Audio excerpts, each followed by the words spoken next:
주님의 부활을 확인하기 전까지 예수님을 따라다녔던 무리들을 한번 생각해 보십시오. 그들에게 있어서 예수님이 십자가에 못 박히셨던 금요일부터 주일 새벽까지 그야말로 칠흑 같은 어둠의 시간들이었을 것입니다.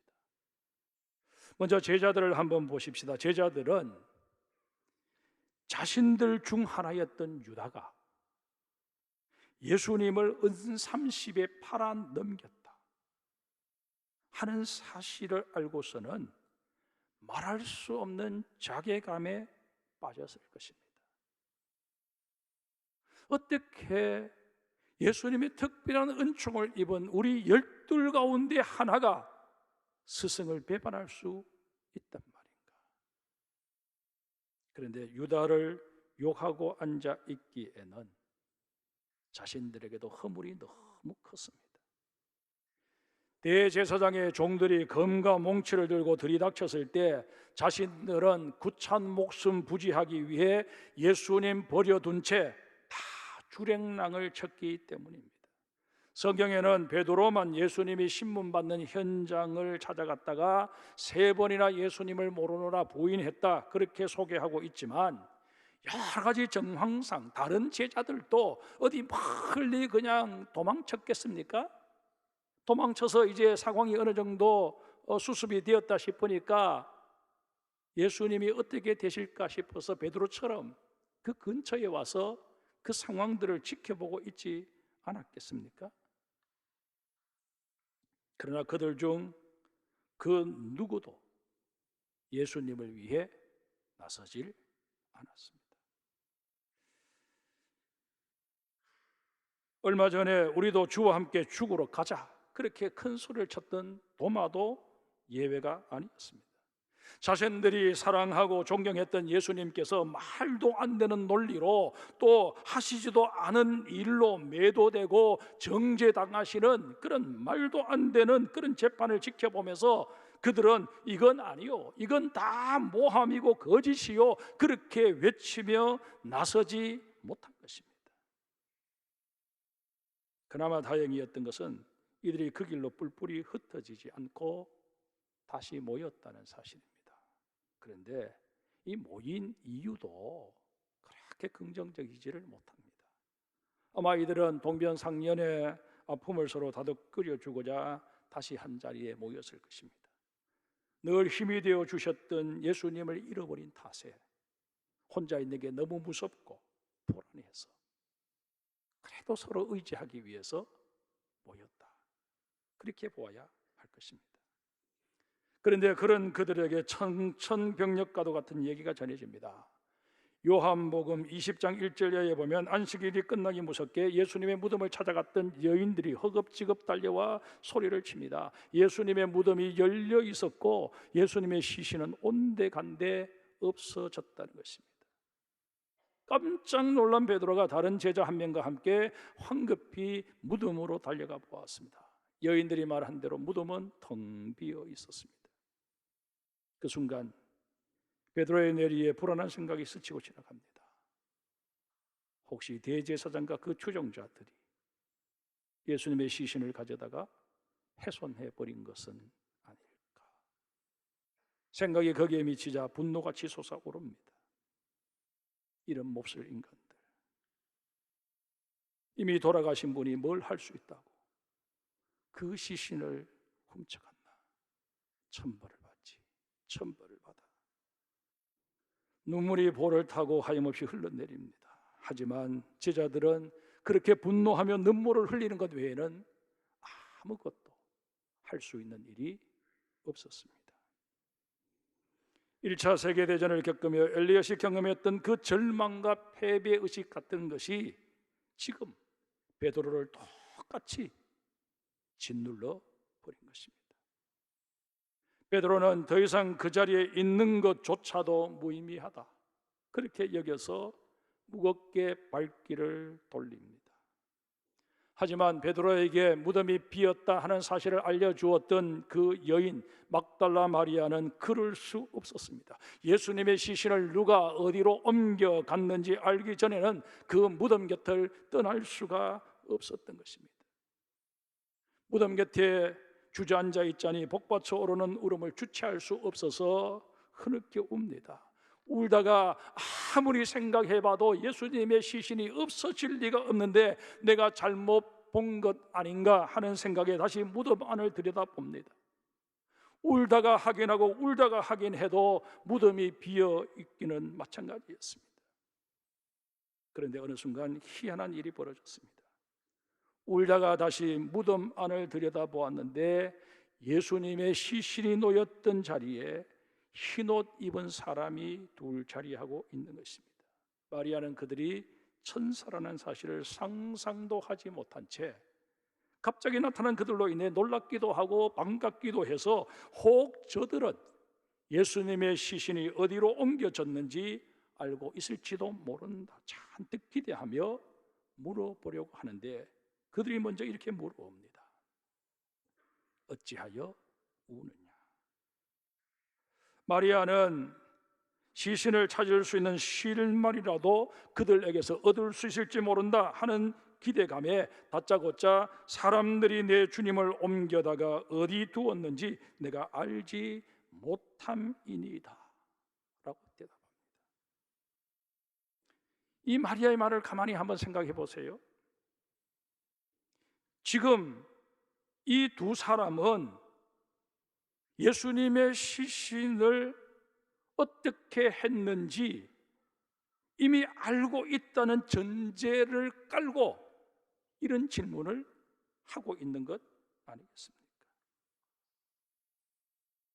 그런데 천사들의 대답을 기다리기도 전에 뒤쪽에서 인기척이 느껴져서 돌아봅니다. 거기에 또 한 사람이 서 있습니다. 바로 부활하신 예수님이셨습니다. 예수님께서 막달라 마리아에게 묻습니다. 어찌하여 울며 누구를 찾느냐? 예수님께서 부활하셨다는 사실을 아예 생각하지도 못한 마리아는 직감적으로 이 사람은 바로 동산치기이구나 판단하고 최대한 그의 환심을 사고자 예의를 갖추어 조심스레 묻습니다. 주여, 당신이 옮겼거든 어디 두었는지 내게 이루소서. 그리하면 내가 가져가리이다. 아마도 마리아는 예수님의 시신이 남의 무덤에 잘못 장사되었다 판단한 동산지기가 파묘를 해서 예수님의 시신을 다른 곳으로 옮겨 놓은 것이라 판단했던 것 같습니다. 그런 까닭에 시신을 자신에게 넘겨주면 가져가서 정상적인 장례 절차를 밟겠다, 그렇게 지금 제안을 하고 있는 것입니다. 네, 여러분, 여기서 우리는 예수님의 시신에 대한 마리아의 표현을 눈여겨볼 필요가 있습니다. 우리말 성경에는 아예 번역조차 되어 있지 않습니다만은 헬라어 원어 성경을 보면 마리아가 예수님의 시신에 대해 단수 목적격인 아오톤이라는 인칭 대명사를 사용하고 있음을 확인할 수 있습니다. 다시 말해서 예수님의 시신을 그것이라고 말하지 않고 3인칭 남성 대명사인 그로 표현하고 있다는 것입니다. 일반적으로 유대인들은 시신을 중성으로 간주합니다. 남자의 시신이든 여자의 시신이든 그 시신은 이미 영이 떠난 상태이기 때문에 더 이상 남성도 여성도 아닌 사물, 곧 흙에 불과하다 하는 그런 인식 하에서 중성으로 표현하는 것입니다.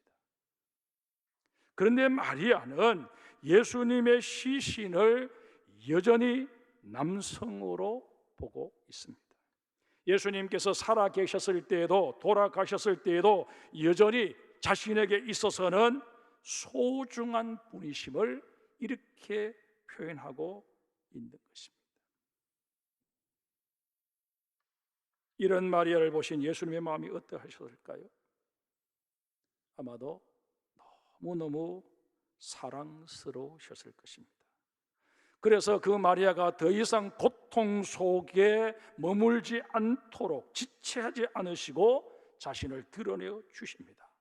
오늘 본문 16절 앞부분을 보십시다.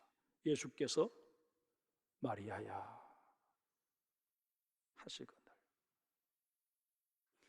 이 음성은 마리아에게 있어서는 너무나도 낯익은 음성이었습니다. 요한복음 10장 3절에 보면 이런 말씀이 있습니다. 문지기는 그를 위하여 문을 열고 양은 그의 음성을 듣나니 그가 자기 양의 이름을 각각 불러 인도하여 내느니라. 이스라엘은 양들을 방목합니다. 들판에서 방목을 하다가 해질녘이 되면 그 양들을 다 그 벌판 중앙에 마련되어 있는 우리로 집어넣습니다. 그 우리는 공동 소유입니다. 뭐 어떤 집에 양들만 들어갈 수 있는 게 아니고 그 일대에 방목해 놓았던 양은 다 그리로 집어넣습니다. 그러면 다음 아침이 될 때까지 그 양들이 거기서 뒤섞여서 잠을 자기도 하고 그렇게 합니다. 다음 날 아침에 목자들이 와서 자기 양들을 부릅니다. 그러면 신기할 정도로 자기 목자의 음성을 알아듣고 양들이 그 목자를 따라 나선다는 것입니다. 본문 16절은 바로 이런 장면을 우리에게 연상시켜 줍니다. 마리아야 하고 자신의 이름을 부르시는 예수님의 음성을 듣는 순간 마리아는 눈이 밝아지고 귀가 열려서 드디어 예수님을 알아본 것입니다. 마리아가 너무너무 기쁜 나머지 예수님을 향해 라보니 하고 외칩니다. 이 말은 랍비라는 말보다 더 정중한 표현으로 나의 선생님이라는 뜻입니다. 우리 조금만 앞으로 돌아가 보십시다. 부활하신 예수님께서 마리아에게 나타나 제일 먼저 하신 말씀이 무엇이었습니까? 15절 앞부분 보십시다. 예수께서 이르시되 여자여 어찌하여 울며 누구를 찾느냐 하시니. 이 예수님의 말씀을 가만히 곱씹어 보면 더 이상 울 필요가 없다는 뜻입니다. 더 이상 무덤에 와서 예수님의 시신을 찾아야 할 이유가 없다는 것입니다. 여기서 우리는 너무나도 귀한 사실을 하나 깨닫게 됩니다. 그것은 바로 주님의 부활은 우리의 모든 슬픔과 탄식과 눈물과 고통과 절망을 단 한순간에 종지부 찍어버리는 사건이라는 것입니다. 여러분, 지금 힘듦 가운데 노출되어 계십니까? 삶이 너무 고달프고 어려우십니까? 육신적으로 연약하고 경제적으로 힘든 상황이십니까? 우리의 상황이 어떠하든 간에 오늘 우리를 위해 부활하신 주님께서는 너희의 슬픔과 고통, 어려움 내가 다 종지부 찍어 주겠다 말씀하십니다. 마리아에게서 예수님 어떤 분이셨을까요? 혹자는 이 막달라 마리아를 요한복음 8장 3절 이하에 소개되어 있는 여인과 동일시합니다. 그 여인이 어떤 여인입니까? 가나마다 현장에서 붙잡혀서 끌려나와 예수님에 의해 구출되었던 그런 여인 아닙니까? 그런가 하면 누가복음 7장 36절 이하에 소개되어 있는 예수님의 발에 향유를 부었던 여인과 동일시하기도 합니다. 하지만 이에 대해서 성경적인 명확한 근거를 찾기가 사실상 어렵습니다. 그래서 신학자들은 오히려 남성 위주의 유대 사회에서 막달라 마리아가 초기 기독교 공동체의 지도자로 부상되는 것을 막고자 그녀를 가늠한 죄인으로 창녀로 몰아갔을 가능성이 크다, 그렇게 주장하기도 합니다. 다만 성경 속에서 분명하게 찾을 수 있는 막달라 마리아의 과거는 7 귀신에 사로잡혔던 적이 있었다는 것뿐입니다. 마가복음 16장 9절을 제가 읽어드리겠습니다. 예수께서 안식 후 첫날 이른 아침에 살아나신 후 전에 7 귀신을 쫓아내어 주신 막달라 마리아에게 먼저 보이시니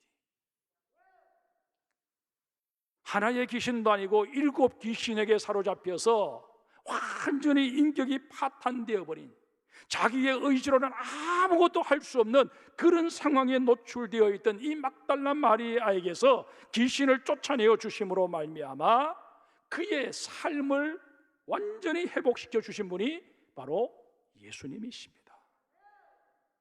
마리아에게 있어서 예수님은 그런 분이셨습니다. 그러기에 이제 나는 주를 위하여 산다, 죽어도 주를 위하여 죽는다, 그런 고백을 하며 살아왔는데, 자신의 유일한 삶의 이유였던 그 예수님께서 십자가에 달려 돌아가시고 만 것입니다. 설상가상으로 이제는 그 시신마저 사라져 버렸습니다. 마리아의 비통함이 어떠했겠습니까? 그래서 마음을 찢으며 울 수밖에 없었는데, 그런 마리아를 향해 예수님께서 어찌하여 울고 있느냐, 도대체 이 무덤에 와서 누구를 찾고 있느냐 물으시는 것입니다. 앞서도 말씀드렸지만 이 예수님의 물음은 이제 더 이상 울 필요 없다, 이제 죽은 자 가운데서 나의 시신을 찾아야 할 이유, 애태울 이유가 없다 하는 그 말씀이었습니다. 왜요? 우리 예수님 부활하셨기 때문입니다. 할렐루야. 2년 넘게 우리는 코로나로 인해 말할 수 없는 어려움을 겪어야만 했습니다. 저 역시 개인적으로 주일이면 마땅히 가득 차야 될 이 예배당이 텅텅 비어있는 모습을 보며 혼자 돌아가 운 적이 한두 번이 아니었습니다. 급작스러운 상황에 소득이 반토막 난 우리 성도들의 고통을 목회자로서 10,000분의 1이나마 이해해 보려고, 그러면 내 마음이 조금이라도 편안해질까 싶어서 한 달치 사례를 반납하기도 했습니다. 그래도 역시 저 마음은 편치 않았습니다. 코로나에 대해 필요 이상으로 우리 겁내지 맙시다. 너무 위축되지 맙시다. 하나님을 예배하는 일에 보다 치중하기 위해 평소에 마스크 잘 쓰고 개인위생 힘쓰고 불필요한 만남 자제하고 주의를 기다립시다. 기회 있을 때마다 강조하곤 했습니다. 그러나 여전히 늘어나지 않는 예배 인원과 한 달이 지나도 2달이 지나도 얼굴 한번 제대로 볼 수 없는 성도들의 수가 늘어나면서 때로는 마음이 상하기도 하고, 저 자신도 연약한 인간인지라 이건 내가 무능해서 그런 게 아닌가, 내 설교가 성도들의 가슴에 와닿지 않아서 그런 것 아닌가, 그런 생각을 했던 적도 한두 번이 아니었습니다. 너무 마음이 상하고 힘들었던 어느 날에는 아내에게 내 영혼 하나도 제대로 건사하지 못하는 주제에 무슨 남의 영혼 책임지겠다고 지금 이렇게 목회를 하고 있는지 모르겠다, 이제 다 내려놓고 싶다, 그리고 이 교회는 나보다 훨씬 더 영적인 능력이 있는 그런 종이 와서 목회를 할 수 있도록 자리를 비워줬으면 좋겠다, 그런 자조 섞인 푸념을 늘어놓은 적도 있었습니다. 그런데 지난 월요일 하나님께서는 사랑의 편지를 통해 제게 새 힘을 주셨습니다. 아마 이 편지는 월요일 저녁 기도에 참여하신 분들은 다 받으셨을 것입니다. 하나님 제게 말씀하셨습니다. 예배 회복과 같은 너의 꿈이 아직 이루어지지 않았고 그것 때문에 내가 때로는 절망한다는 사실도 나는 잘 알고 있다. 그러나 절대로 포기하지 말아라. 너의 사역은 아직 끝나지 않았다. 너를 향한 나의 사랑은 여전하고 너를 향한 나의 계획은 여전히 선하고 놀라운 것이다. 이 편지를 읽으면서 얼마나 울었는지 모릅니다. 그리고 이 부활절 설교 준비를 하는데 어찌하여 울고 있느냐? 이 못난 종아 내가 죽기라도 했느냐? 내가 살아있는데 뭘 그리 조급해하느냐? 말씀하시는 주님의 목소리가 들리는 듯 느껴지면서 문득 생뚱맞은 장면이 하나 떠올랐습니다. 40년이 훌쩍 넘은 군대에서 유격 훈련을 받던 그때의 장면이었습니다. 유격 훈련이 너무 힘들어서 훈련생들과 함께 지쳐 앉아 있는데 교관이 올빼미들 누가 죽기라도 했나? 왜들 우거지상인가? 모두 차렷, 반동 준비. 반동 중에 군가한다. 군가는 진짜 사나이. 하나, 둘, 셋, 넷 하고 구령을 붙여서 우리는 뭐 교관이 시키니까 구령에 맞춰서 힘차게 군가를 불렀던 기억이 머릿속에 생생하게 떠오르는 것입니다. 주님께서는 제가 향후 어떻게 목회하기를 원하시는지 분명하게 보여주신 것입니다. 힘들 때마다 나와 함께 하시는 하나님을 기억하고 그를 찬양함으로 그를 높이고 영화롭게 하라는 분명한 메시지를 제게 주신 것입니다. 그렇게만 하면 내가 너와 함께해서 너를 지키고 너에게 새 힘을 주겠다 하나님 말씀하여 주신 것입니다. 제가 이 말씀을 듣고 하나님 이 약속을 성경 구절로 주시면 좋겠습니다. 혼잣말로 중얼거렸더니 문득 잠언 4장 8절의 말씀이 떠올랐습니다. 그를 높이라. 그리하면 그가 너를 높이 들리라. 만일 그를 품으면 그가 너를 영화롭게 하리라. 하나님께서 저에게 주신 이 잠언의 말씀을 우리 장성교회 모든 성도님들과 공유하기를 원합니다. 제가 제게 주신 말씀을 성도님과 공유하려는 데는 분명한 이유가 있습니다. 오늘 본문 17절을 보십시다. 예수께서 이르시되 나를 붙들지 말라. 내가 아직 아버지께로 올라가지 아니하였노라. 너는 내 형제들에게 가서 이르되 내가 내 아버지 곧 너희 아버지 내 하나님 곧 너희 하나님께로 올라간다 하라 하시니. 마리아는 예수님께서 잠시 기절하셨다가 깨어나신 정도로 생각하고 반가움에 예수님 돌아가신 게 아니셨네요. 그렇게 말하며 확인차 예수님을 만져보려고 했던 것 같습니다. 이에 예수님께서는 마리아를 제지하시며 자신은 죽지 않은 것이 아니라 죽었지만 부활했다고 분명히 말씀하십니다. 그리고는 예수의 부활 소식을 제자들에게 가서 알려주라고 말씀하십니다. 너 혼자 나 만난 것으로 끝내지 말고 내 제자들에게 가서 내가 부활했음을 알려주어라 말씀하십니다. 이 사실이 중요합니다. 말씀을 맺습니다. 지금으로부터 137년 전인 1885년 4월 5일 부활주일 아침에 인천 제물포향을 통해 귀한 분들이 입국했습니다. 바로 언더우드 선교사와 아펜젤러 선교사였습니다. 어둠의 땅 조선을 위해 공식적으로 파송된 첫 선교사들이었습니다. 하나님께서는 이들을 통해 이 땅에 놀라운 복음의 역사를 시작하셨습니다. 이렇듯 주님의 부활은 언제나 우리에게 새로운 시작을 선포하고 있습니다. 이전 것은 지나갔으니 보라 새 것이 되었도다. 이것이 2022년 이 부활절에 우리에게 주시는 메시지입니다. 이 메시지대로 우리 다시 시작하십시다. 내일부터 사회적 거리 두기가 완전히 해제됩니다. 25일부터는 이제 교회에서 식사도 다시 할 수 있게 될 것이라고 그렇게 정부 당국이 발표했습니다.